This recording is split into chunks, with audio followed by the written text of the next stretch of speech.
Hello, my name is Jean. I am a knitter. Today I wanted to talk about keeping track of where you are in your knitting. Now, there are many applications that will let you do this. A very popular one is Knit Companion. I use the Knit Companion non-paid version. They have a free version which has limited features.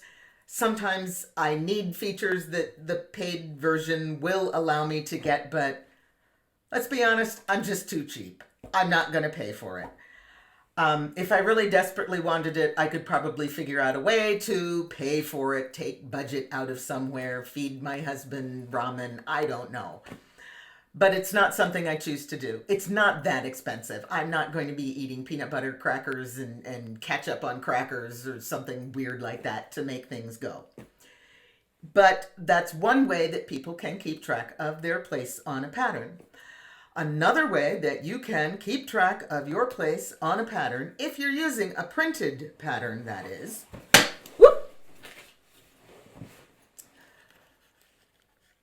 this is called highlighter tape. It comes in multiple colors. You get 3 guesses as to which my favorite color is.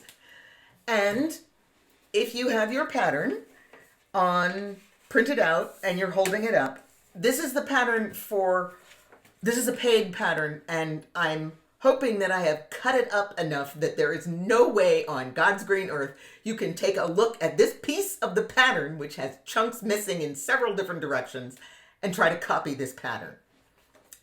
It looks like this. I put my highlighter tape on. I can actually, if it's facing me,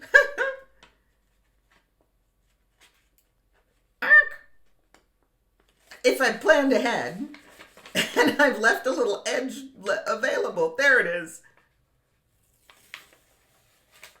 It's repositionable. I can move it. I can keep track of where I am on the chart, move to a different row, and keep track. It works. It actually works better than I demonstrated because normally I fold a little bit of it under so that I have a handle tab and I can just go zip, rip it up and put it back down again. I've also got sitting in my lap something that is large, bulky, and not very portable. This is a huge metal board sold by Low-Ran Industries for the cross-stitcher who wants to keep track of where they are on their chart. You can then take little magnets with lines in them, and the magnets actually magnify, so those of us with poor vision can keep track. I've been using this for my Springwood shawl because I need to keep track of multiple pages.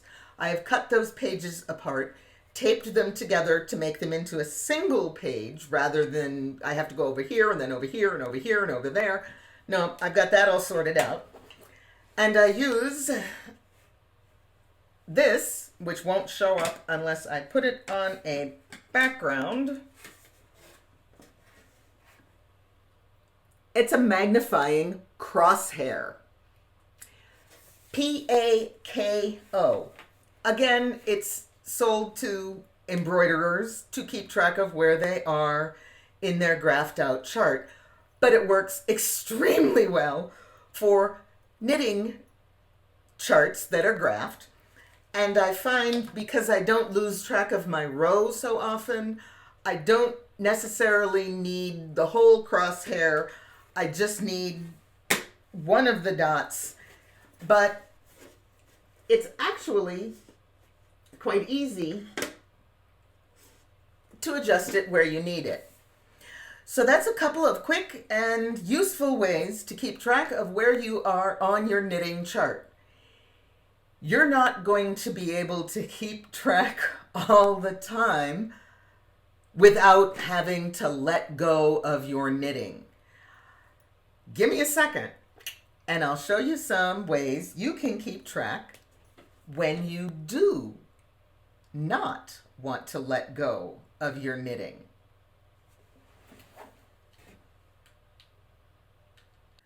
And this is a chain snag-free row counter from the company Twice Sheared Sheep. It is like a set of stitch markers that have numbered beads in between each marker. There's a cute little sheepy thing, charm, on one end, and then there is a clip you can move to indicate the number that's in the tens place. So this teensy little clip goes on wherever you are. So if I have it between 9 and 0, I'm on my 1 through 10.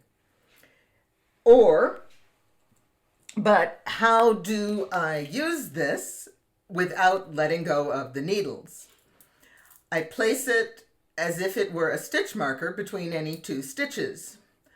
When I get to where it is, I move to the next one.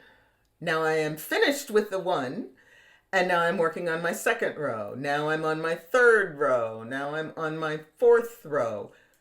And it's 5, 6.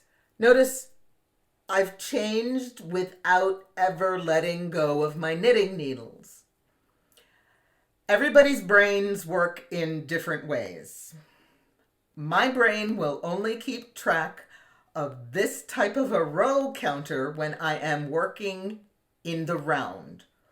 When I am working back and forth, I can't keep track because it's going to be at one end. So it's going to be the end of row 1 and the beginning of row 2.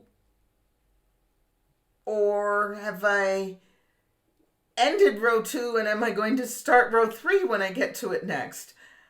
My brain does not go there. I have tried it on a real back and forth piece and it just does not work for me because I touch it once at the beginning of a row, once at the end of a row, and it's in between those two.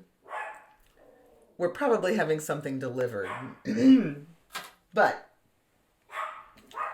does not work for me in back and forth, but when I am going around and around, it's absolutely fabulous.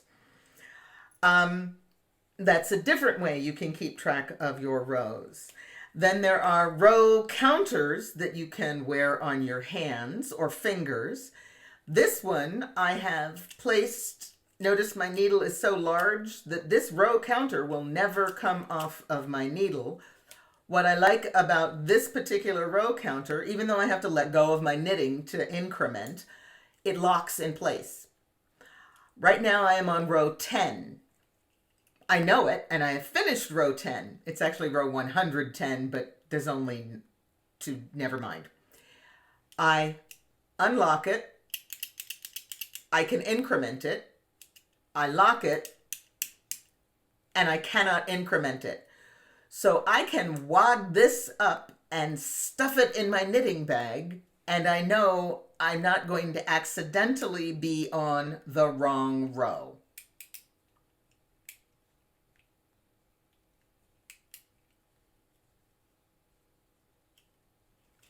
And there I am back on row 10.